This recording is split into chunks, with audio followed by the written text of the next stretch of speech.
Welcome to this episode of Listen to Your Coaches. I'm your coach, Mike Wilkins, here with Coach Will Morrill. Today we're going to dive into UFC 306, and we're going to talk about the Coliseum Combat fights, in which we had two of our own fighters on the card as well. But first, let's catch some people up to date on what's been going on. So this is our first time back in the studio in like 3 weeks recording here. Yeah. So a little bit of like behind the scenes stuff. So the past 2 weeks episodes were recorded, I don't know when.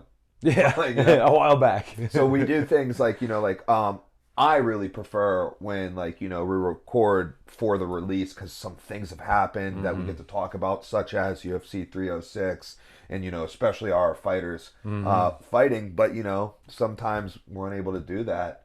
In the past 2 weeks, we're unable to record, plus nothing really crazy. Yeah. No current events really happened for us to really speak on. But, Will, why were we unable to record any episodes? I was off on a little trip. Gallivanting around. Yeah. Where were we at? My wife and I flew over to England. Oh, yeah? We're in London. Actually, Nice. not in London for the whole time. We were over in Cornwall. Yeah, with the family. I love Cornwall. Cornwall's a great place. Never been. Never been. Yeah. So, but we're back. We're live. We're fresh off it. I mean, hell, UFC 306 ended like 8 hours ago. Yeah. Yeah, 8 hours ago. Yeah, it was finished. All right, so let's jump. Let's do dive it. in. Okay. You want to go just bottom up and just work up the Yeah, card? we're gonna go. We'll skip through a lot of stuff, obviously. We're gonna go bottom up, but here goes what we're gonna do. Will, I know you want to talk about Rose's yeah. and stuff. The kid. But I didn't catch that fight. I didn't catch Me any either. of the prelims. Okay. I didn't catch any of the prelims because We were together. we were together at the Coliseum Combat fight, and I didn't have time. Like I said, dude, this just ended.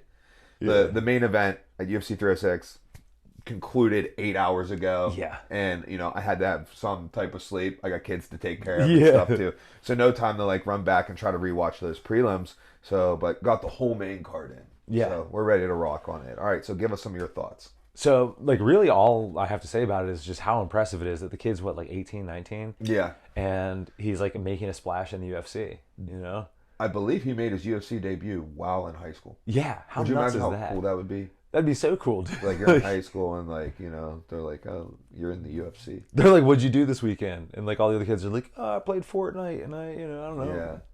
Did TikTok dances, whatever kids do. It's like, yeah, I fought a professional fight in the largest organization in the world for money.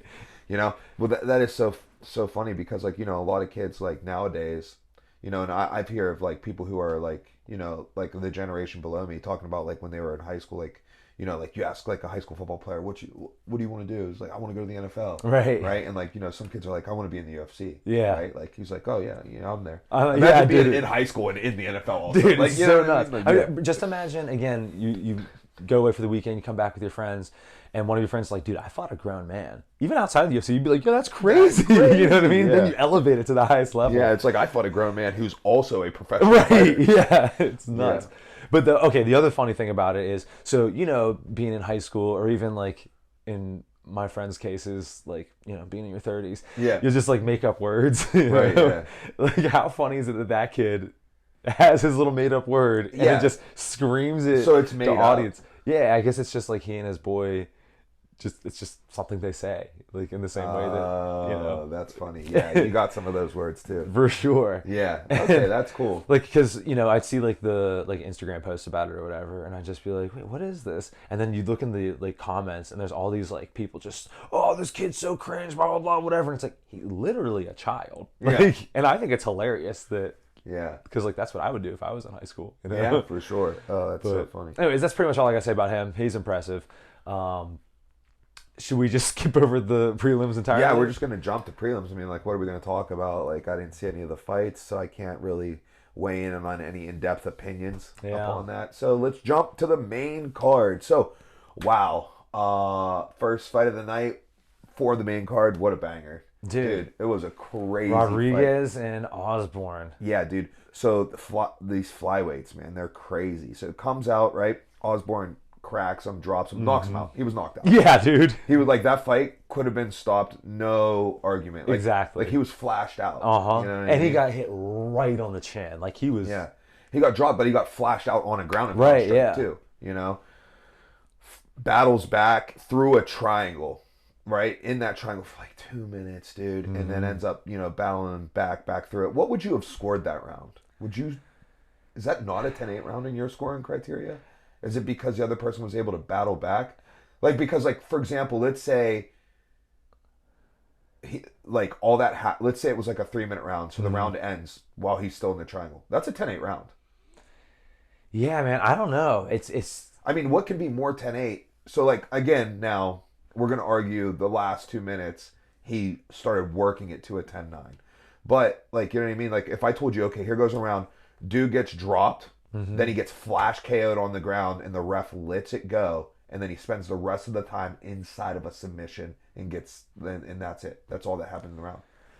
That's a 10-8. I mean, That's a 10-8. that's kind of like, yeah. I mean, It has to be a 10-8. because what's the official criteria for a 10-8? It's like, the way I look at it is like, was it close to being finished? And it You know what was. I mean, and like it was finished. You know, It was close to being finished twice too. How close 'Cause would that you say the submission was triangle? Very close. Okay, The then triangle was, how could it not be a 10-8? the triangle was very close, and he flashed him out. He like Right. that fight. That to me is what is like really the like. It's visually you Yeah. can tell. So then I think the last 2 minutes, the fact that when he escaped the triangle, he got his wits about him and he battled back. I think that might have pulled it in the judges' minds out of a 10-8 and back to a 10-9. See, I actually wanted to talk about this during the next fight, but this is a good place for it. Is I feel like, and it was you kind of discussed this too when we had our pod about MMA scoring. Yeah. Is like if you do something that takes it from 10-9 to 10-8, the other guy in my mind can't just like go and start winning that round in a way that would have been like a 10-9. In my opinion, it's like you have to damage that guy, and that's what gets you back. Right. So the way I look at it in this case, so here goes how I would have scored it as a judge. I think I would have scored that first round a 10-9. So here goes my rationale. It was a 10-8 Osborne up for the first 3 minutes, right? If the round ended, then it's a 10-8, right? But you can't just be like, okay, now there's nothing this guy can do. Right, yeah, right? exactly. You know what I mean? So the other guy, what was his name? Rodriguez? Rodriguez. Yeah. Ronaldo Rodriguez. Right. So yeah, he battled back to the point where he won the last 2 minutes. Right. So if you took those last 2 minutes as their own round, he won a 10-9. Right. Right. So for me, that gave him his point back. So he can't win the round. He couldn't like do enough to come back and win the round, but he did enough to win back his point from the 10-8. Yeah, to a 10-9. It's a goofy thing, and I could be convinced either way. But in my mind, if you lose the majority of a round in a 10-8 fashion, you have to do something that severely damages the opponent to get it back to like a 10-9. That's kind of how So I disagree with that Yeah. because I think if you get 10-8'd the first half and you do something that severely damages the opponent, so you 10-8'd him the second half, it's a 10-10 Well, round. that's specific to time. So you said he was in the triangle. I forget how long he was in, but So he lost the first 3 minutes. yeah. And then he won the last 2 minutes. Yeah, I look at that as 3 minutes of 10-8 versus, I don't know, versus 2 minutes of 10-9. You're making a compelling argument. I could go either way. That's the problem with MMA scoring. You know? Right. So like, well, here goes the thing too. It's like, okay, like you're going to argue over those 30 seconds and you're going to remember, Right. Are you remembering that live as a judge? Because you have to turn that score in immediately as that round ended. Exactly. And Right? also, You don't get to go like, to me, it's degrees. You know what? Maybe I'm back on. and you got to spit it out. Like you don't get to go think of like, I got to chew on this. I might be back We get on to my argue side this. again, because there were 2 moments where he was nearly finished, right? Yeah. So that almost like cements the 10-8. Now you need to do one the opposite direction to pull it back to just regular 10-8. I don't know. I could be pulled either way, but that's kind of how like my initial thought is with it. See, I just don't. I mean, I think that there has to be a way to pull it back. I mean, there has to be a way where you can Yeah. still win the round. Well, when we get to the next fight, I'll talk. Yeah, when we get to the next fight, I have like So a here more goes the cut other and dry thing. opinion. No, about we it. got to stay on this real quick. Oh, for sure. So here goes the other thing. I think, like, let's say, all right, we're fighting, right? And you drop me in the first half of the round. Yeah. And then I drop you in the second half of the round. I Yeah. think I win. They're like, oh, that's tie. Da-da-da. I think whoever Scored latest. scored latest wins. That's what we do in freestyle wrestling criteria. And dude, pre-CJI, when we discussed this rule, I would have been like, no, that's not the case. And now I totally think that's the case. Because Right. think like, which I hate comparing this to how MMA should be scored, but like think like schoolyard fight. This dude gets dropped, he gets back up, drops the other guy, and then it gets broken up. Right, That yeah. guy's winning. You know what I mean? Yeah, and it's like, so like obviously, like if you do enough in the first like 4.5 minutes, and then Right. like you could And then still you get win. flashed and whatever. Yeah, Then you still win the round, so forth like that. But like if all things are equal, whoever was scoring last because they have the momentum, exactly. right? Like And now the the first round guy's ending is stopping their momentum. and the first guy's damage, while significant, clearly Wasn't wasn't enough. enough. Whereas this guy's might have been. Yeah. It's almost getting scored on the possibility. Right. Yeah. So, but yeah, it's So whatever. interesting, and it's like it's weird to figure out how things get scored. But Yeah. so the main thing with that fight for me that I want to talk about was how awesome it is watching 25ers. And Dude, it is awesome, but we got to stay on the scoring right now because I'm in okay, yeah, go for it. So then, Rodriguez Yeah. Rodriguez wins the second round fairly handily, Yes. right? And they scored it and two judges scored that around a 10-8 for him. Two judges scored that second round a 10-8. That's great. You know what's nuts about this fight? I just watched totally as a fan, and I don't even think I watched the scores. I think I was So like, here goes what it was. or Here goes what something. the scores were. So every judge scored the first round at 10-9 for Osborne. Okay, and then two of the three judges scored the second round a 10-8 10-8 for Rodriguez. Right? Yeah. Rodriguez, and then all three judges scored the third round for Rodriguez, Right. 10-9, right? Which was a fairly competitive round Yeah. because Osborne got the take, was sticking him, got the takedown, but then he got reversed. Right. And like, Yeah. at the end there. So, like definitely that third round couldn't have been the 10-8, but two judges have the scores coming in 29-27, which means that they scored one 10-8 round. So it had to be the second round. It was the only one possible. And he had him in back and mount in that body triangle throughout the second round. Which was weird. Like, Which was weird, but here goes the thing. It's like I would love to know like if they were going to score the first round of 10-8 for the other guy. right, until Right? Like until because like that was more like damaging. than Do you think there's any sort of favoritism because they're like the judges are like, yeah, we want to be a little bit like cooler to the Mexican fighters, given that it's Well, here goes the thing. So like I don't know, but like it's not like they were like, shoot, if we give him this 10-8 in this third round, Right. he'll get it. Like they did it in the second yeah, round. exactly. I don't know. So, but like I just feel like maybe the Scoring's- second round wasn't like if the second round was a 10-8, then the first round was a 10-8 for the Right, other guy. right. Like Yeah, it's weird. That's because the the problem. first round was the most Yeah. lopsided round. Yes, You know what I mean? It's crazy though, because like it's so subjective, and like Yeah. you'd think that 30 years in we'd have some sort of better. Although when we dived in, it's the scoring criteria isn't even like it actually makes a lot of sense. It's just so subjective. Yeah, it's just subjective. Yeah, that's just all there is to it. So, and what started off as what led to me to believe that, like, I was like, well, this is fight of the night. I don't even know who got awarded the of night bonuses. Me either. So, but when that fight ended, I was like, well, that's fight of the night. So that's what I want to say is it was so sick, and I think part of it is because they're 25ers. And I remember the announcers, dude. I don't know what got in me last night, but I was furious with like so many of the things that the announcers were saying.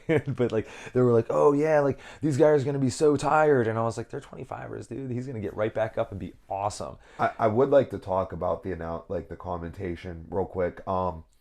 So I had a little bit of a unique experience with these fights because what happened was watched the first three fights on the main card all the way up to Ortega Lopez, and then I couldn't do it. Yeah. Couldn't do it. So went to sleep. Right. Woke up this morning and watched the two title fights. When I was in round three of the main event fight, right?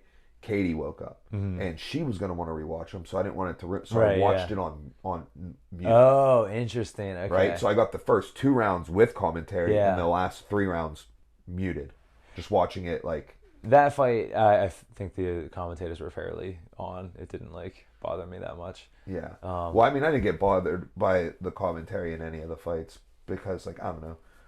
I think I was just angry and tired, dude.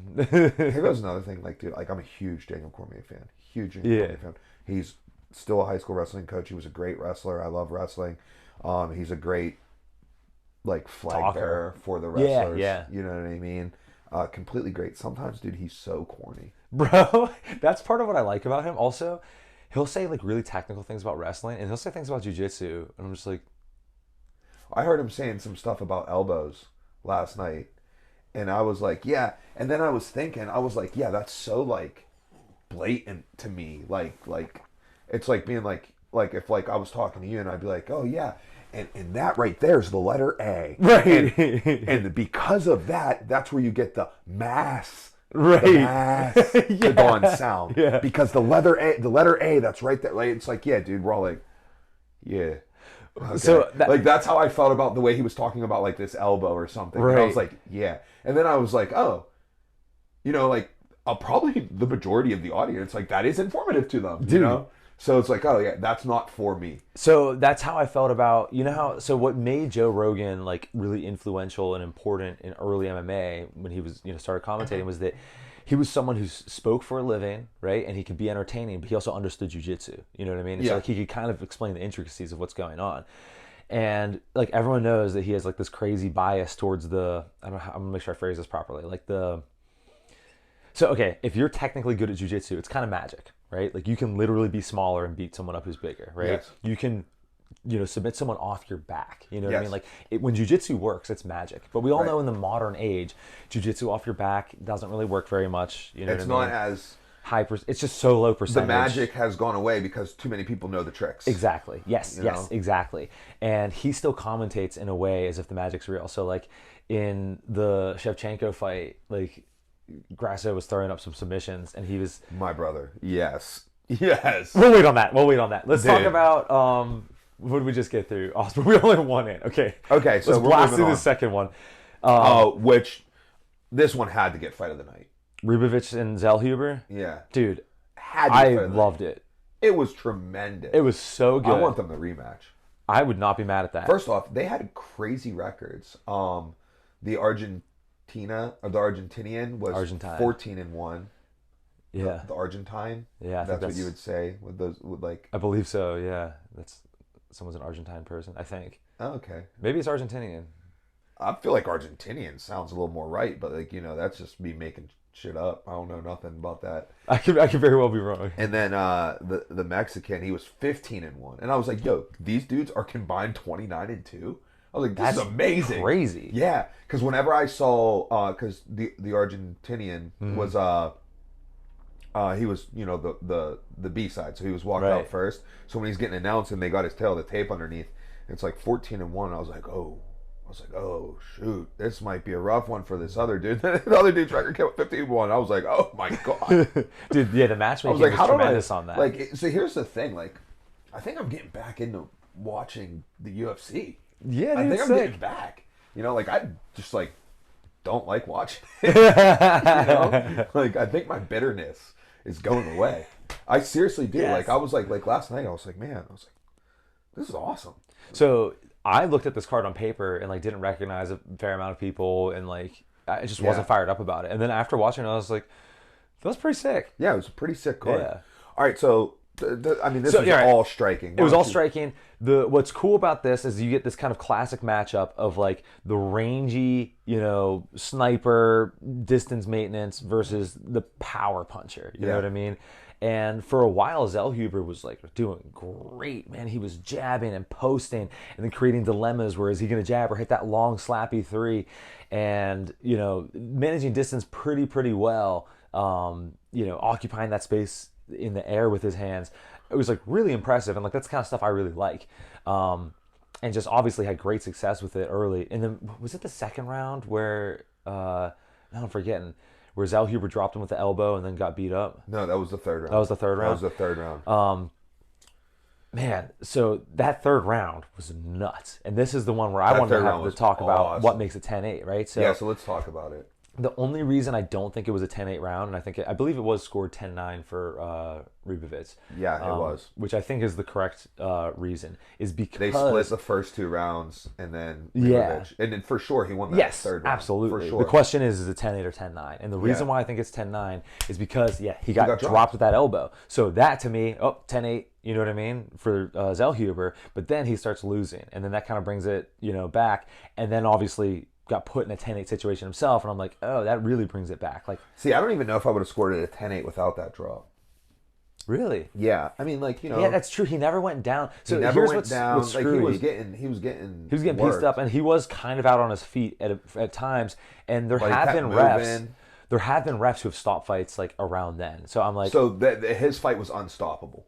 There was not a position of stopping that fight because like he didn't stay. Yeah. Like here, like He was constantly boom, moving. boom, boom, and he was in and gone. which right? I think is another really important thing for fighters to learn about from that fight is on both sides, right? If you're the guy who has the other guy hurt, you really shouldn't just go nuts and just start hucking, right? You really need to start picking your shots and start feinting and seeing where the guy's moving his head. Because there was one point where he was just going in a circle. And if you make an educated guess and you go along the correct lines and you throw to where you anticipate his head to be, you can do a lot more damage and use a lot less energy. So I think that's a really important lesson, is to take your time, when you sense that finish. Yeah.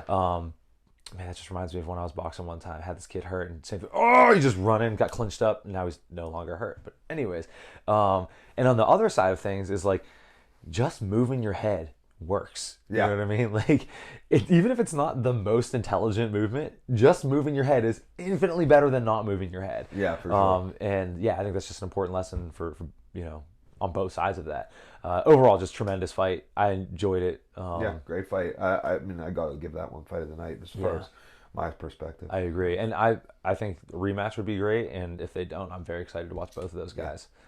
Yep. All right, let's jump us up to Ortega versus Diego Lopez. Yeah, I don't have like a ton to say about it. I don't have a ton to say about it. I just I admire both fighters. Oh yeah, I think like Diego Lopez being ranked 12th coming into that fight, and Brian Ortega being ranked 3rd, willing to fight Diego Lopez. I think that's like, really cool of Ortega to give him like that like shot, even though I know they were supposed to fight on, what was it, 302, something like that. I don't remember. and then I can't remember exactly what happened in the exact order, but like Ortega was planning on fighting 55, and then like he got this, then it switched to this fight because McGregor was supposed to be the main event, so they're trying to like salvage the card type deal. So he jumped on with this Lopez fight. Pereira was came in for the main event, all that stuff, and then like some weight issues because he was preparing to be 55, and then all of a sudden, next thing you know, like Dan Ige took the fight on the day of the fight, Right. like crazy, like stuff like that. So yeah, so they got this fight going. Just a great fight. Diego Lopez is very complete. Oh, actually, I do have something to say about this fight, dude. Oh, I have something to say about this fight. Sorry, you go first. No, okay? Is anything that you're about to state involving rhythm stepping? It wasn't, but it can. Go ahead. So I just wanted to put out that I see something. yeah. So rhythm stepping, I think, is one of those things that, I believe it was coined by Barry Robinson. I'm pretty sure he made that up. Like he put the word to what it is. And when you first learn about it, it's like, it's really important, right? Because there are a ton of people, and perhaps we saw that in this fight, who 100%. rhythm step into their strikes. Bro, 100%. I think you can played a part of this. I think you can pendulum swing that too far, and some people are like, you should never rhythm step, period. And there is no good reason to. Like, yeah, that would be a good thing to train out. But also, it's one of those things where it's kind of like having your hands low.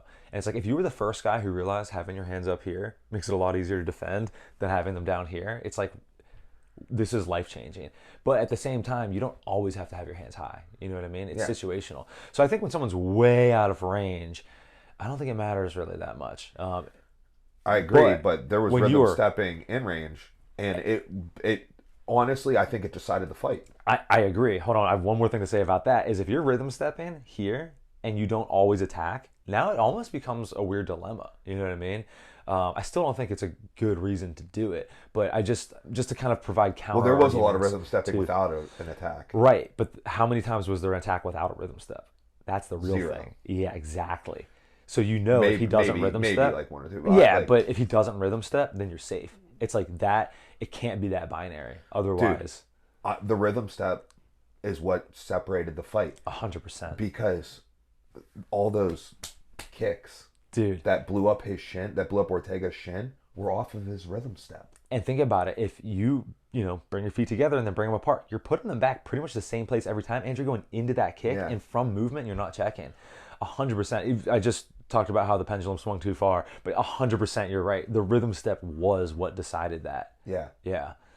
Yeah, dude. I thought you'd be proud that I was like, dude, as far as rhythm stepping it, this is why he's getting his shit. Dude, very kicked much off. so. I had almost nothing to say about this, and then I was reminded of what I'm going to say, and then that you made a way more important point. That's crazy because I've been thinking about rhythm steps so much that I'm just like, yeah, of course, you're going to see that in MMA. You know what I mean? Like, yeah. But yeah, no, that's a prime example of like how it's really important to understand the step was being timed on the kick, and that's why that kick kept landing and landing and landing and landing.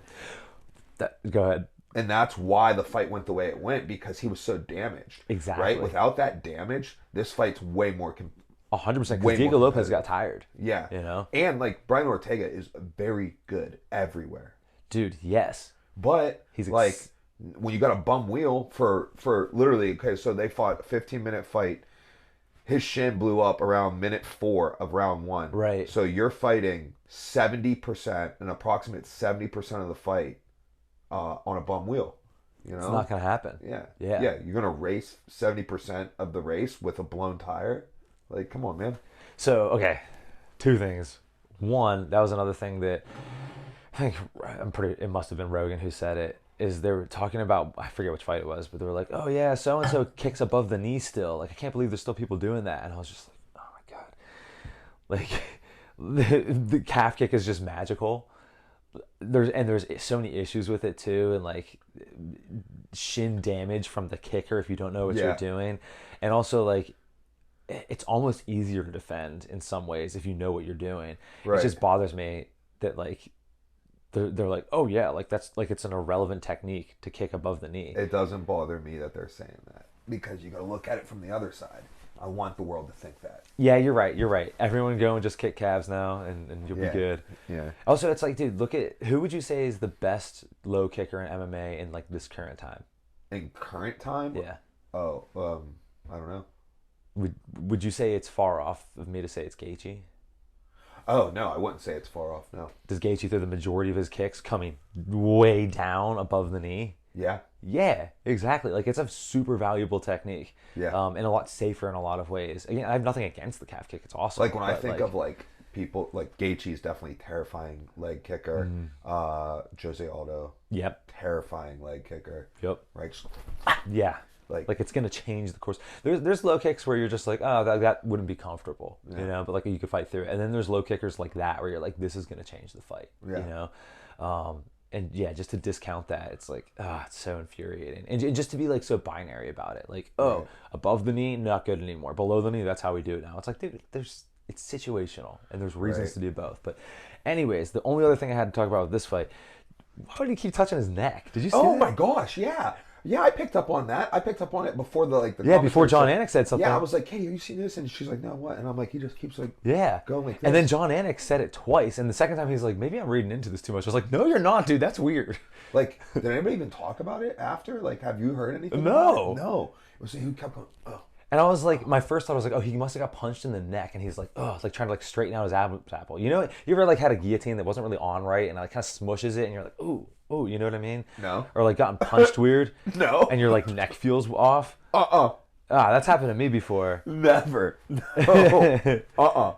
No. Never. That's pretty crazy. But yeah, I noticed that, and I expected there to be like someone asked a question about it. And now, granted, maybe I was like going and peeing between fights and didn't hear it or whatever. But like, yeah, I mean, I went to bed. Yeah, like immediately as that fight, I didn't even watch the judge's decision. Dude, I knew. I was like, I gotta go sleep right now. I watched most of the fights. I may have missed like part of a round here and there, but like in between, dude, I was opening 2 weeks worth of mail. You know what I'm saying? Like I was getting stuff done. So I may have missed little details like that. But I was like, that's really weird, and I still interested in like. I'm interested. If someone knows, put it in the comments because Yeah, you can put it in the comments, but I'm also gonna go look it up like right after this is Dude, over. so many of these things we say we're gonna like remember to talk about, and then we don't. Like what? If I remembered, we've looked them up. But like when I'm editing them, sometimes I'll go through and I'll be like, "Oh yeah, I should look that up." And then just completely. All right, cool. So Put it in the knocks that comments. out. People have answered some of our questions in comments. I like it. I appreciate that. Me too. All right, so let's move on. Moving up to Shevchenko Grasso. Yeah, Shevchenko Grasso. Wow. Clean. Yeah, and also Shevchenko's what, 37 I think 36. Yeah. at bantamweight? Like, dude, that's impressive to No, me. flyweight. Even more impressive. Yeah. Like, you know, I mean, basically, right now, do they even run women's featherweight fights anymore, or is that division? I think it's gone. Yeah. So that isn't that is so crazy to me. The heaviest women's division is 135 pounds. It is nuts, isn't it? That's crazy. Even in wrestling, like we're having an issue with wrestling right now, where the heaviest women's weight for like Olympic weight is 67, or it's 76 kilo, which is 167 pounds. Yeah. Right, and it's like that's heavyweight. Dude, Like that's crazy. are those divisions less stacked No. in wrestling? No. That's the thing. Like I do believe that they could up Yeah. the women's limit, and They should. They should. Because think about it. If you look at the amount of quality athletes, right, in like the men's divisions, you have a pretty good bell curve right Yeah. around like lightweight, right? And by the time you get to heavyweight, it actually kind of, it's not really a bell curve. By the time you get to heavyweight, it's just like the amount of good athletes you have is so small, you know? We have the bell curve in wrestling as well, but it's like a little like lump. Yeah. You know what I mean? Like our lightweights are phenomenal. The heavyweights are phenomenal.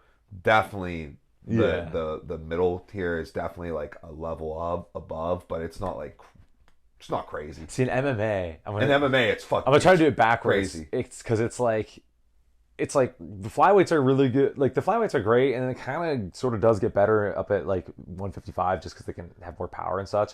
And then it starts going down and down and down, and it goes way down by heavyweight. You know what I mean? But that's what I'm saying is I think in wrestling they should keep pushing those weight classes until you have that dip. You know what I mean? Well, right now, so it's just the way that things are trending. So heavyweight hasn't moved because, like, for men's, it has moved. I'm sorry, it's gotten lighter. Really? Yeah. So it used to be unlimited. Like heavyweight was just like okay. it was like, let's say I believe like the second heaviest weight class was 100 kilo, Right. 220 pounds, and then heavyweight was Anything plus. above that? Yeah. I have Right? mixed feelings on that because like there is a difference between being a 240-pound dude and being a 300-pound dude, but also sometimes being heavier isn't always better in combat sports, you know? Yeah. So now the heavyweight weight class is 285 pounds. Yeah. For freestyle, and for Greco, it's 200. I guess it's like 305 pounds. It was 125. Maybe it's 270. Yeah, I don't know. Now, do most of the heavyweights in wrestling, like the best ones, are they usually not maxing out the weight class? Yeah. So no one in freestyle wrestling is really like maxed out the weight class to where they're having to cut weight for Right. it.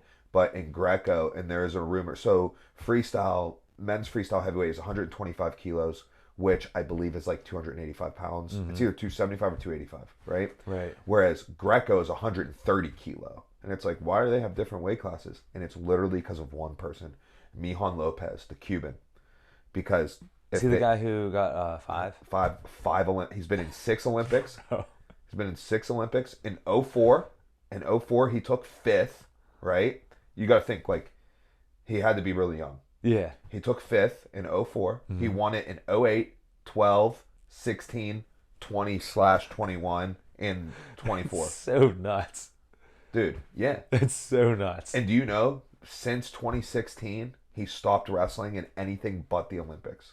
So he has wrestled between 2016 and 2024. He has wrestled in 3 tournaments: Olympics in Rio, Olympics in Tokyo, Olympics in Paris. Dude, that's crazy. That's it, dude. He's like, yeah, dude, I wrestle 1 tournament every 4 years. And win. Yeah, and think about it, like, think about the poor other Cuban heavyweights who are like training and wrestling at the worlds all year. Yeah. And it's like, he doesn't even get to wrestle them off. Right. It's not like, oh, well, like, let me earn the spot. It's like, no, dude, it's his spot. Yeah. You know, and he's retired now. Right. But yeah, He's Like, nuts. I think that's a record that'll never be matched. Yeah, I agree. It just sounds too difficult. It's too many. You have to be the best in the world for 20 plus So years. young and then maintain it. Yeah. Yeah, that's absolutely incredible. But you said he's the reason the weight class is different? That's the rumor. Whenever the weight classes were last set, which I believe was 2018. 2018 was the last weight class realignment for wrestling. And how big is he? Does he max out? He cuts. He cuts? He has to cut to See, it. that's weird. I think that's the anomaly in elite heavyweights, because if you look in the UFC, all the best like champs were always like 240, 250-ish. You know what I mean? They weren't like maxing it out. And even now, I mean, does Aspinall cut, do you think, or is he just naturally around Dude, like I don't 260-ish? know, but like 265 is not that big. Right. You know what I mean? I mean, like it is, but it isn't, you know? I mean, it is, but it isn't. Like, I mean, like, if you're 265 in the NFL, you can't play line. Right, yeah, exactly. You're the smallest dude there. Yeah. For example, one of our giant heavyweights, who was our Greco Olympian at heavyweight, Adam Kuhn, right? He's this giant man who does, like, kind of like get close to maxing out heavyweight, and he's like 6'6", 6'7", just huge dude. He did a camp with the Titans, like trying to like play football, Right. And he was standing there with the other lineman, and he looked so small. Dude, that's so And I'm like, crazy. yo, but when he's in our world, he's like this giant man, Right. that no one's the same size as, you know? It does make you wonder. You're like, what would happen if they had some like ultra heavyweights, and you get some of these football players, these dudes who are like 6'8", 315, and like pretty athletic, you know? They're just terrifying people. Yeah. Okay, so All right. Digress. I don't even know how we got there. Oh, the women's heavyweight. Oh, Oh yeah, her age. It's impressive that Shevchenko came back. the flyweight, bantamweight. Bantamweight's now like women's heavyweight, which is a travesty. Yeah. But here goes the thing. I think like there will be heavier weights. I just think It's gonna take time. the depth needs to grow. I mean, like look at how cherished 155 is in the UFC. It is 155 is the most important. Men's 155 is the most important division in the UFC. You know what I mean? And it didn't exist for a long time. Yeah. Right? Like what? It existed for a brief moment. Jens Pulver won the title. He left with it. Right? Didn't renew contract, whatever. And then they brought it back many, many years later for the Sean Shirk, Kenny Florian bout. And then, BJ got it. Had and his then, run. Yeah, and then, all that Right. stuff. But, like, it's the most cherished division. It's the premier division in the UFC. And it was there, and they cut it. Dude, and if you go way back, it was 200, under 200. Yeah. And before that, it was whatever. Yeah, it was just whatever. So, like, you know what I mean? With time, I believe it'll happen. You know, Yeah. just like, you always kind of want it now. All right, so anyhow, what did you think about the fight? I thought Shevchenko, flawless performance. Agreed. I thought some of the things that could irritate somebody about the commentary is the appreciation of submission attempts that maybe didn't deserve the amount of appreciation. And okay, so here's where I'm kind of conflicted on it. Okay, on the one hand, I want the average fan to be excited about jiu-jitsu. You know what I Yes. mean? Hey, someone's slinging up a triangle, let's respect it.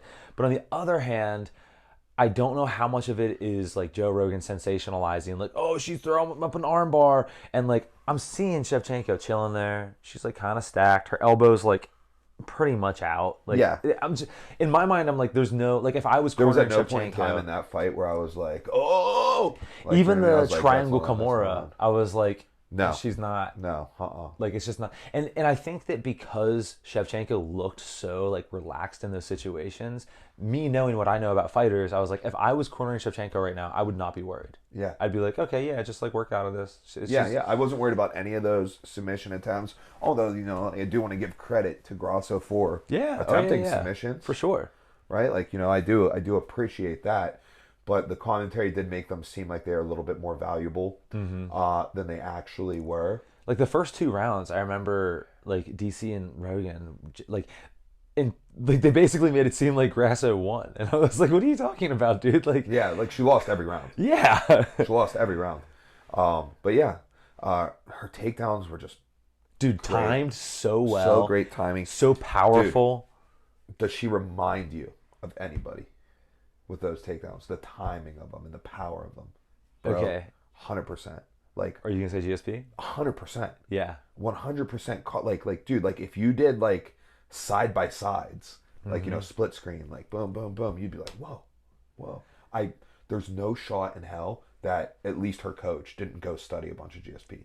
Dude, there's no shot in hell. Got to. Like she might not have, Right. but I wouldn't be surprised if she did. The influence somehow made its way there. Yeah, it was exactly replica, like just like the exact conceptual build of it, like completely controlling the range, using effective, efficient striking to create the dilemma between the strike and the takedown with a powerful, committed takedown attempt. It was remarkable. It was great. Every fighter should just go and just watch every takedown attempt in that fight. And what's really important... I want you to see what happened before it. Don't focus too much on what happened after it, because that's where Shevchenko actually... That's the thing, dude. She's got room for improvement. Yes. She can improve on... So, here goes how I want you to think of the takedowns, right? There's levels of this setup, okay? Level 1 is like building the environment. Yep. Right? Creating like... a comfortable environment for your opponent. A comfortable environment, right? So we're building the environment to where we don't have them on high alert for defense the whole time. They're expecting strikes. Right. And you can build that environment by being dynamic, right? And being dynamic and mixing it up can make both ends, easier. And then that creates the dilemma, right? The dilemma is where do I spend my defense, right? Do I keep it up here and I leave it a little open? Do I keep it down here and I leave the strikes a little open? Do I keep it in the middle? Right. And like hope that I have the reaction time? You know what I mean? And stuff like that. And then controlling the range of the distance, right? Being effective and efficient when you are in a contactable range, and making sure you're out of a contactable range when you're not ready to be effective and efficient. Okay? The setups both she showed both proactive and reactive setups, and the full commitment to the takedown. Yes. Not getting to it, shooting through, right? Shooting through, continuing through on the drive. You know what I mean? Like not getting to the leg and just like holding it, lifting it. Like a full takedown, a full commitment. Not just an entry, a full committed, full takedown. Through Grasso. The opponent to the finish. A couple of chaining attempts in there. And then her area of improvement is like once the takedown has been submitted on the round, chaining it into the next step, so that way you're not having to fight off these quick submission attempts, right? Because when you're driving on these doubles, right, they grab the neck, right? And if you land and you stop, then they get to hold this guillotine that might not be real, doesn't have much shot at working, but your head is trapped here. Exactly. It's something that you have to work through to get to your next step. We're going to get to talk to when we talk about we Coliseum sure are. Combat. So Logan Pryor, keep your ears wide open, my friend. All right. So yeah, but like just a masterful performance. I will be rewatching that fight and studying that fight. And hopefully, picking up some things and like using it as a reference point for our fighters to be like, hey, like, I've been telling you this, you don't want to believe me. Like, look here, like the proof's in the pudding. Yep. Like, just kind of like show you how it's done. Oh, okay. This brings up two things. The only thing I really want to talk about with this fight and what's different about this fight and the next one is exactly what you said. Shevchenko's commitment to strikes and her striking offense. Like that was really, really important, right? Also, I'm glad you brought up GSP because it just reminded me. Last night, during this fight, I was like, man, takedowns are very important, right? Don't even talk about it. I don't want the world to know. Okay. Actually, remind me to tell you what I'm about to tell you afterwards. This is actually important. But it's going to give away my whole life secret? It might. Yeah, don't talk about it. Don't talk about it. Like that's the only way. Actually, I'm going to tell you some stuff that you're going to... Just remind me to tell you. That information is the only thing that's getting my family out the way. Oh, dude, that's proprietary information. And what I'm going to tell you is going to influence that information very, very much. All Anyways, let's move on, shall we? All right, let's move on. So, main event time. Okay, so fair warning, I guess. I am very biased towards O'Malley. I like strikers. Okay, fair warning. I am just reading the scorecards right now. Oh, bro, you don't know about the scores? Dude. Is that real? It's real. They gave him, I want to say it was 3 and 5. O'Malley? Yeah. Okay, I could be off on which base. Am I far off base? No. I had it 5-0. Oh yeah, you're right. Okay. Yeah.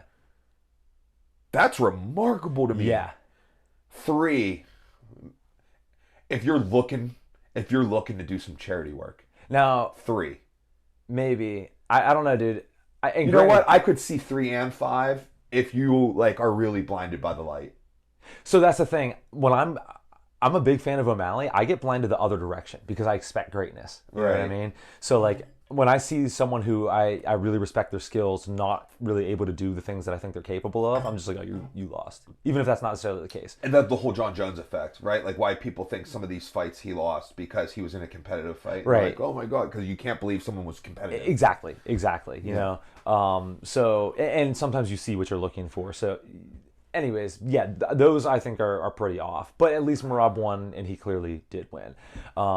So there's an official scorecard thing up there. You want me to click on that? What do you think? Yeah, I'll pull it up in a second. I think it would add to it. Sure. All right, guys. Coach Will's running off camera, getting us this official scorecard. We've recently upgraded some of our tech. Our tech. You know, I don't know what episode we're on here, but we've been grinding it out for roughly 9 months now. It's time for us to start making some improvements. This is not the best podcasting right now, but we're pulling up scorecards, which I think will be cool because, yeah, that's good. I can read that. You can see that? All right, yeah, we're good. All right, we're back. I do like having information at our fingertips here, which is like one of the saddest things. So we use my phone. Yeah. My phone is what is filming this. So we have what we call 90s style conversations. 90s style conversation, but I want to evolve. Yeah, I want to grow at the 3 times. and 5. Yeah, okay, it was 3 and 5. All right, yeah. So here's the thing.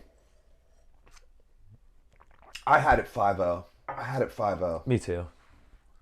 But 3 and 5 were the rounds that were least. Yeah, where he won it the least. So I think I don't agree with any of these scorecards. I don't agree with them, but the only reason I'm not mad about it is because Merab didn't get robbed.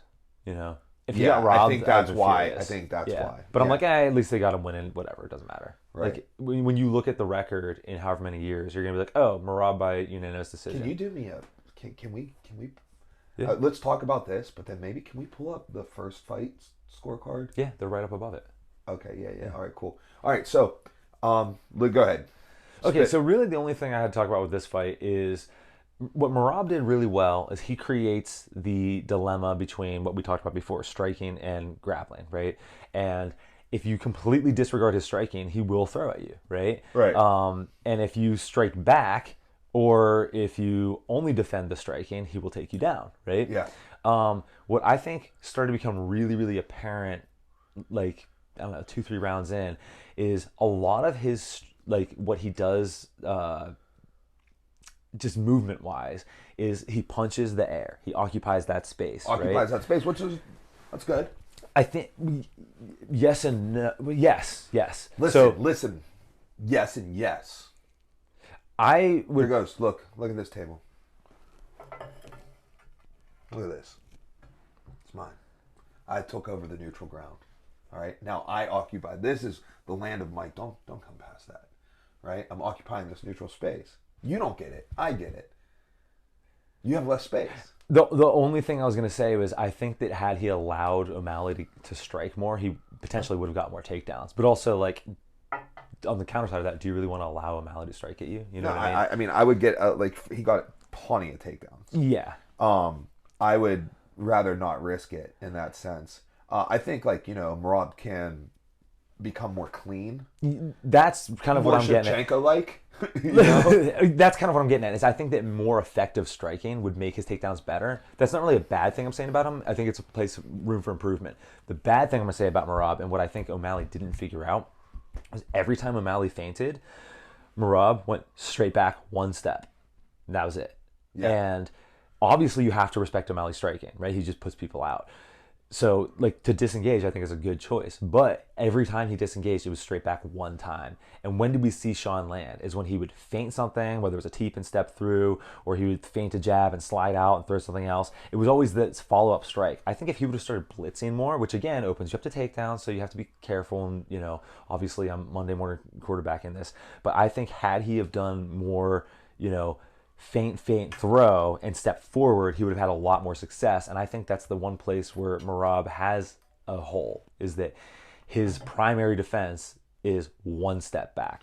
If it's one step back and then slide, or moving diagonally, or rolling out, or whatever, then I think he's like kind of impossible to beat. Yeah, he's definitely tough. I agree with all that. So let me give some credit to Merab, since you just got done tearing him down and talking about how horrible he is at fighting. It's because I told you already. I'm an O'Malley, No, big O'Malley fan. I'm just kidding. Now Merab, I thought was awesome. Also, I expected that. Here goes one thing that everybody should take away from Merab is when he is on his single leg, there is no stopping. Dude, that's something I've noticed. The drive through. And also changing directions, lift, crackdown. You know what I mean? Like, but it's constant. It's constant. Yes. When you see guys on a single leg and they're just hanging out for like 2-3 seconds, I'm like, you might as well let go at this point. Yeah. So a couple of things I was most impressed with Merab was, just like, so he snags that single, right, and he immediately gains height with the single as he proceeds forward. What that's doing, that's transferring obviously all the weight. If you're in a single leg, right, you would assume that all your weight is on your other leg. That's not true. Right. A portion of your weight is on the opponent, right? And in fact, that's how some good single leg defense occurs, right? So you lift my leg in the single leg, right? And then I replace the weight that would carry my leg. I would say more than 50% of my weight is I transfer it to you, right? I make you carry that weight, right? So it's a burden for you to have the single leg. The higher you get the single leg, the harder it is for me to transfer the weight. The more motion you have on the single leg, especially forward motion, the harder it is for me to transfer the weight, because now I have to catch my motion, right? Yeah. So he did a tremendous job with that. The other thing he did a tremendous job with was when they were near cage or on cage, mixing single legs to strikes and strikes to single legs. Oh, that's not what I thought you were going to say. Never mind. Well, good. So that you can touch on what, but like he would be in the middle of like a Merab combo, boom, boom, boom, and he would scoop the leg up and then drop it. Yeah. And what that's doing, and like he can read and react in there. So he's throwing his combos, he's scooping the leg up, right? You now go from a striking defense where you're striking and you're looking for your countering opportunity to a wrestling defense, back to a striking defense, right? He's creating so much dilemma, right? And the speed and smoothness that he goes between it, because most people don't do that. It is 100% drilled. I love that you called it a Merab combo, because a Merab combo isn't just strikes; it's strike, takedown, strike, and it's just as fast if it was just strikes. Yeah, and there's no way. So like, here's the thing, like, how do you get clean at like if you have a planned combination that you commonly throw, right? Like let's just say it's like like 1, 2, 3 down low, 4, 3 up high, right? Like something that like like when you're shadow boxing, that's like what your vision, you got him backed up on the cage, like that's what you're hitting in your shadow box, right? Like that 3 down low could be scooping the thigh, right? And then that can change, and it can do so much, and then you have a fork in the road where you get to choose where you're going to go, right? So when I scoop, the more and more you do it, the more you get a feel of like, maybe I should keep it and crack it down, or you get a feel of like I'm too low on it or whatever. And it's not like a mental decision that happens in the fight, because you've drilled it, you've live situationed it, and you do it in full live, to where it's like one of those. It's a reflex. Yeah, it's a reflex, right? And I have that with like a good example would be like that. I bet a lot of jiu-jitsu people have with a certain submission, right? So when I throw a guillotine, I can pretty much tell if I have a shot of finishing it immediately, right? By the way that like the way it feels on my arm. The way it feels on my arm, I'm not guaranteeing I'm gonna finish it. I'm like, oh, this is one that can finish, right? But then sometimes I'm like, oh, this one's not finishing. It's positional only, And it's not like I'm not sitting there like talking to myself like, is this finishing? Right. Like it's just an immediate, instantaneous, instant source of information, and you only get that through doing it over and over and over and over and over, right? And I was so impressed with that, and I don't know, just thought it was great. So what I thought you were going to say up against the cage was how good of it, which by the way, that was excellent commentary, and I thought that was a really important thing, and I love that you called it a Merab combo. Maybe we'll have to use that terminology with some of our guys, but well, what I noticed against the cage that was awesome is he would get the takedown, and DC kind of mentioned this. He would like kind of let Sean up to then take him down again and do that. But he did a great job with getting that high body lock ride that like Ryan 3K likes to talk about a lot. You know what I mean, Dude, And let's so go. then he commits to standing up, and he just gets pulled back down. If he stays there, he was crushing Sean's legs with knees. Yeah. And I was like, that is a really There were moments in this fight where, like, from turtle position, where Merab slapped a ride on him. oh yeah Boy, talking about, so here goes the thing, like, with wrestling transitioning to MMA, the best wrestling base for MMA is American folk style wrestling, because it is about control, right? So where you're seeing like the Greco guys and the freestyle guys have success coming in, it is not in the control aspect. They're just the best. at takedowns. They're the best at takedowns. They're the best athletes we have in wrestling. Yeah, Because folk style ends at college. So like Right. the thing is like the guy who's winning the freestyle world championship Yeah. is a significantly better wrestler than the guy who wins the NCAA championship, right? Like, On average. On average. Yeah. But that NCAA champion is going to more quickly transition to the MMA format Yep. because of the control that Exactly. that aligns with both sports. Now, this freestyle athlete can certainly learn Yeah. can certainly learn that. But yeah, Right, but in terms but of like freestyle wrestling doesn't directly translate, because like you're going to get great takedowns, you're going to have great athletic motion, understanding of distances and finishing mechanics and chain wrestling. But then once it's to the mat, right? Like we're not holding them down on the mat Exactly. in freestyle. They are just staying there. Yeah. And we get a moment to try to like expose their back. lost yeah. our scores. Yeah. Did you want to talk about any of those? Should I pull those back up? No. Actually, Yeah. I'll just look up those scores later because of the first fight we were talking about 10-8, 10-9. Right, yeah. And stuff. Do you have anything else to talk about with that fight? No. Okay, I'm set. yeah. I think I'm pretty set on that too. Congrats to Merab. New champ. Actually, okay, one last thing. You know what's kind of fun about this? Now we might get to see O'Malley Sandhagen. So that is cool. And you know what I want to... So, great. I actually wanted to talk some matchmaking. Okay. All right. I only want to... So, I only had one fight in mind. Leaving that main card. I like the O'Malley Sandhagen fight. So, I would love to see that run. And I want to see Merab and Umar Yes. Nurmagomedov. Yes, dude. That's... I would say right now, in the bantamweight division, that is the number one fight that I want to see. And dude, Umar can kick better. I don't know. I don't have a prediction. Maybe that's something that we'll do. Maybe we'll start like Doing predictions? yeah. If I get into like watching Yeah, film and yeah. stuff, we'll see. I don't want to commit to it, but like maybe something. To think Fun card. Last thing about this, dude. I was very impressed with the production. Dude, oh please, let's spend a second. I was blown away. I was fully blown away. I was like, dude, this is worth it. This is worth the pay-per-view to me. Like I bought the pay-per-view, right? And I'm like watching, I'm like absolutely mind blown. And I'm texting Britt. So Brittany was she's I texted her too. I was like, how sick is it there? I'm like, is stuff really falling? Like, you know what I mean? Like, I was like, oh my god. I'm like, I was like, I cannot tell you, like, I can't imagine you right now being you right now there, because like I'm in amazement. Yeah. At home. Yeah. I'm in amazement. It looked so And you the can tell sphere- it's made for being in there. It's not Yeah. made for on TV. And it was still impressive on TV. It was the most impressive thing Yeah. I've seen on TV ever. And I was like, the graphics that were up on the series. So we're watching it secondhand. Like the graphics are up there. We're watching that through Yeah. something, right? Like being there first, I was like even through like the secondhand chain of it, I was like, this looks better than real life. Yeah.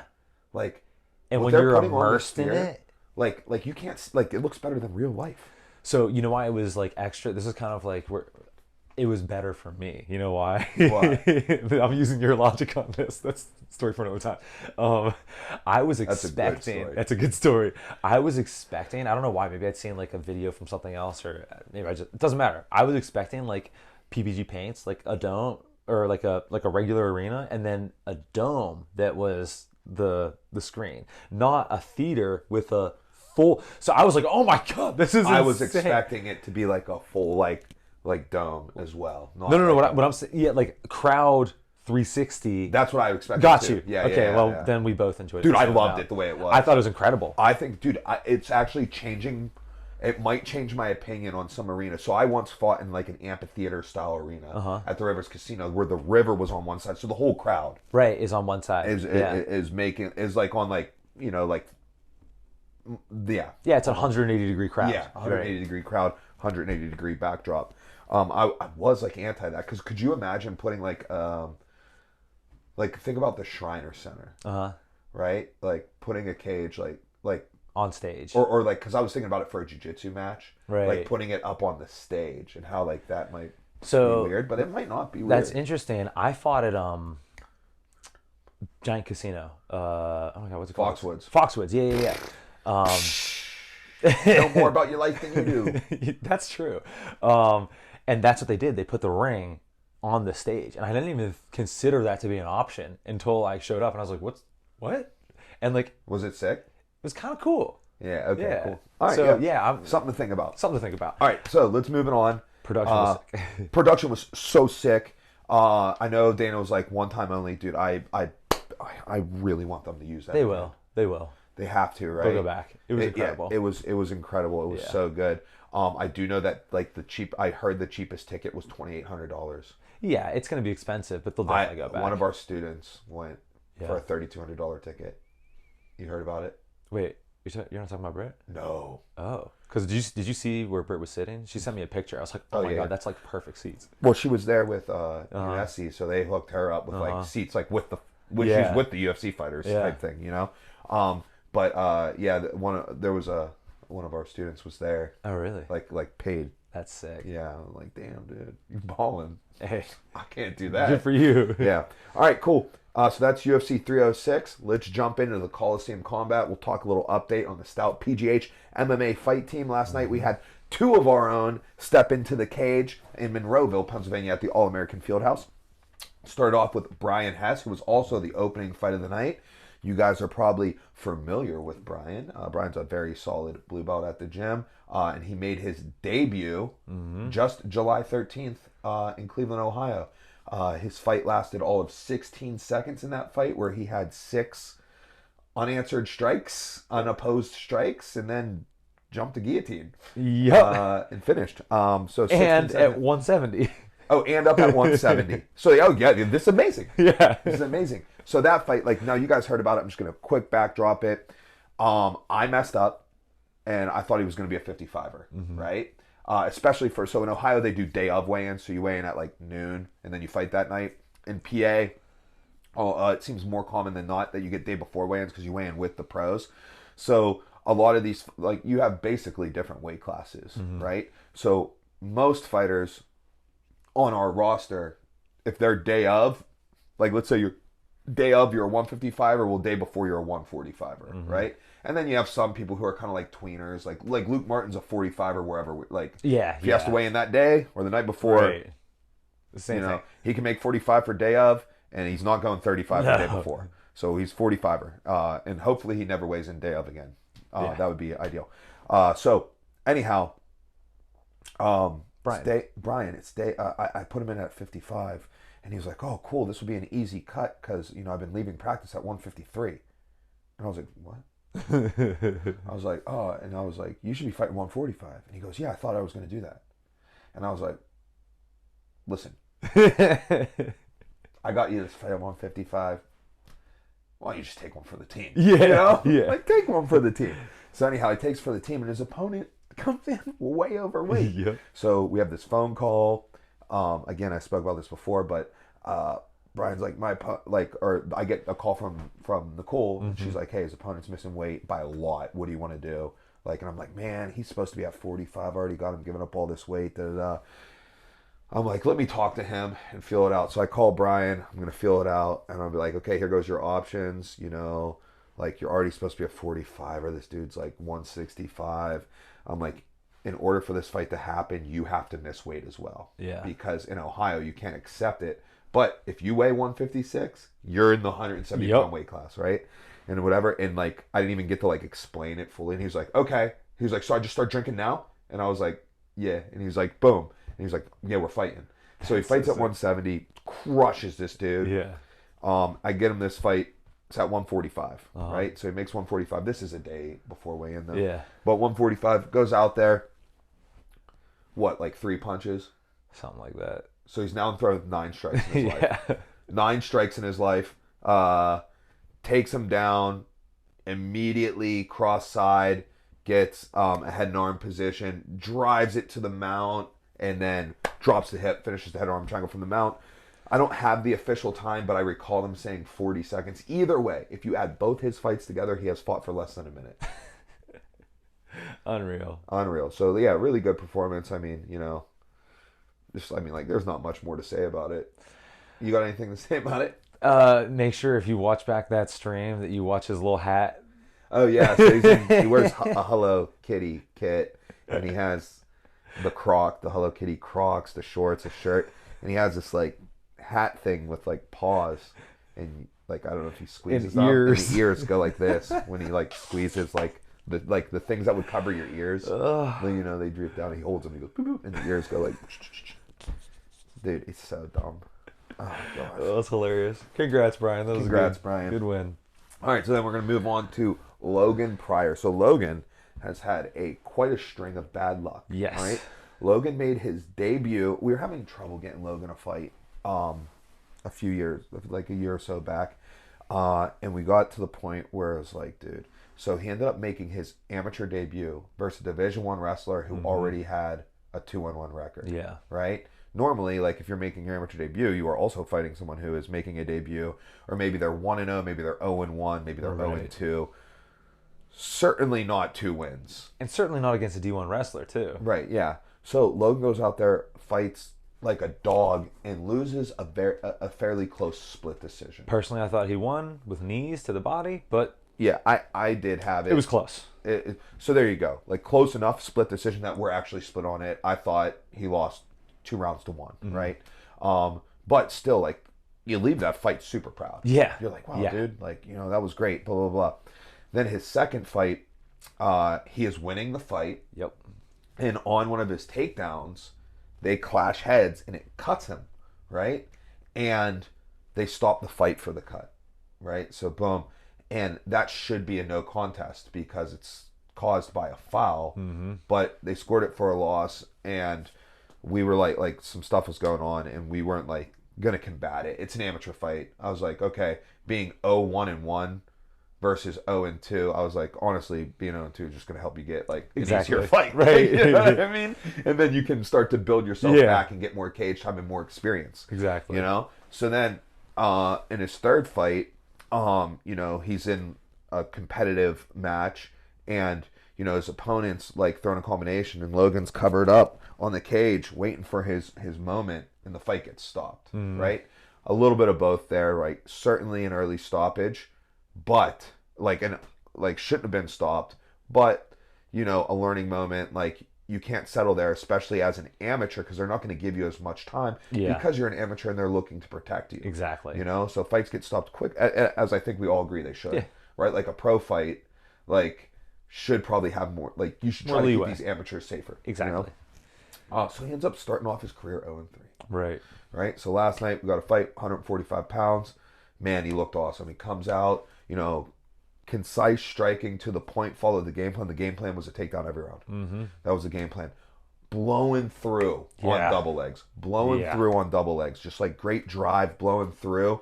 His opponent's hanging onto the head, right? And we talked about, like, because like he would land on his double leg and then like settle. Instead of continuing grappling motion, which could have either A, cleared your head, or B, made holding onto the head more of a detriment for your opponent, right? So the opponent holding on the head definitely did slow down the grappling. 2-minute rounds, so not a ton of time to work, but Logan achieved mount in every round. What I think is interesting about hanging on to the head is if I saw like a really high level pro doing that, I'd be like, oh, he's trying to slow it down so he can start to regain guard or whatever. Last night, I think at that level, I think that kid thought he had a choke potentially. I think so too. And here's the thing, like, there are some outliers to where you can choke from I only know one guy who can do it. I know a couple. Okay. I know a couple, because I'm one. Fair enough. I'm one. And a couple of your boys felt that in the last couple weeks. Yeah. So anyhow, We'll have that out there.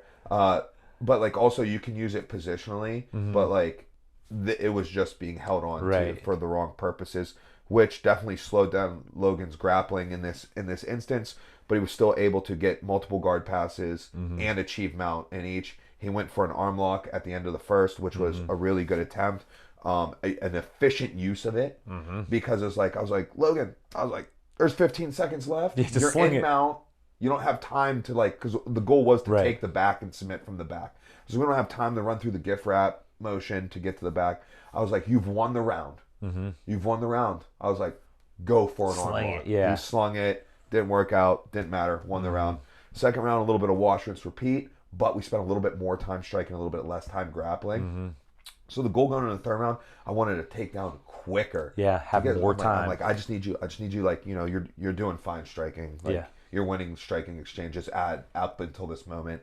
You've won all these striking exchanges in the first 2 rounds. But the route to the finish here is going to be on the ground. And we just did like a 2-minute round so short. We need more time. I want to take down immediately. ASAP. ASAP. Get in there. Get that takedown. ASAP. Comes out in the third round. Opponent starts throwing some stuff. Opponent won their striking exchange in the third round, right? Although it was one exchange. Logan gets the takedown, which was good. Is working through grappling positions. Opponent's doing a better job trying to get up in this third round. Right? So Logan has to retake him down. Like, he doesn't fully get up, like, separate. Kind of like a Marab, Sugar Sean thing, where, like, he starts working up, retakes Matt him return down, type of deal. Retakes him down.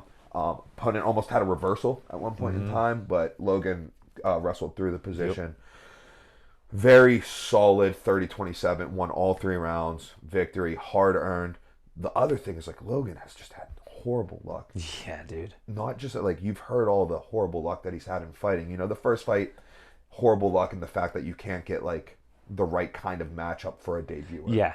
Right? Second fight, horrible luck that you got cut and they made the wrong call. Off of you winning. Right. And you taken down.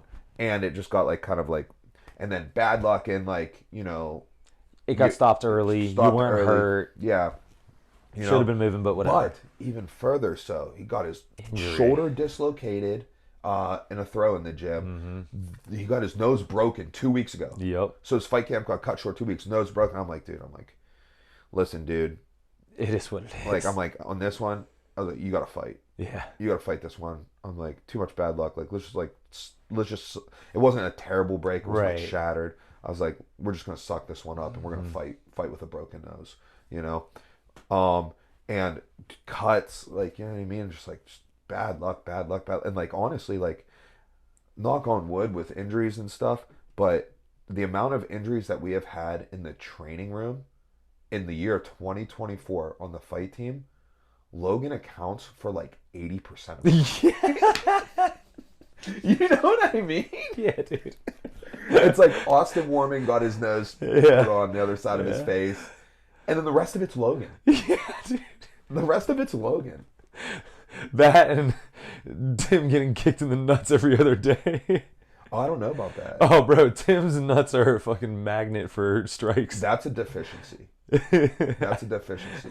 I agree, but also it's a little bit of bad luck. It is a little bit of bad luck, but there's got to be something wrong with you. Yeah. Like, you're wearing a cup, right? So I think he's a little too trusting in where those kicks are going, but that's neither here nor there. Who, Logan Tim or other people? Tim. But wait, Logan, he's kicking people in the nuts? No. He's getting kicked in the nuts. Well, my thing is, dude, I've been hit in the nuts in my entire MMA career like maybe twice. Not in fights. In training. Ever. Shouldn't it just be like one of those areas that you keep safe? Like, doesn't your body naturally try to keep that area safe? I mean, I think there's a little something to both sides of it, but neither here nor there. Logan gets hurt a lot. All right, yeah. All right, but yeah, so a really solid weekend there. And we got a solid weekend coming up. 5 of our fighters fighting this weekend at 247 Fighting Championships. This card will be held at the Monroeville Convention Center, so just a little bit east. We've been there. We were there in June. There are several cards in the past. We have Zach Drzemecki, Joao Martinez, Tim Bailey, Austin Warman, and the pro hound dog, Anthony Hojbeck. So, yeah, check out those fights, watch those fighters, and we'll get a little recappy on that coming up soon. All right, cool. You got anything else? I'm all spent for this. That's all I got. That's all I got. All right, great episode of Listen to Your Coaches. We'll catch you guys next time.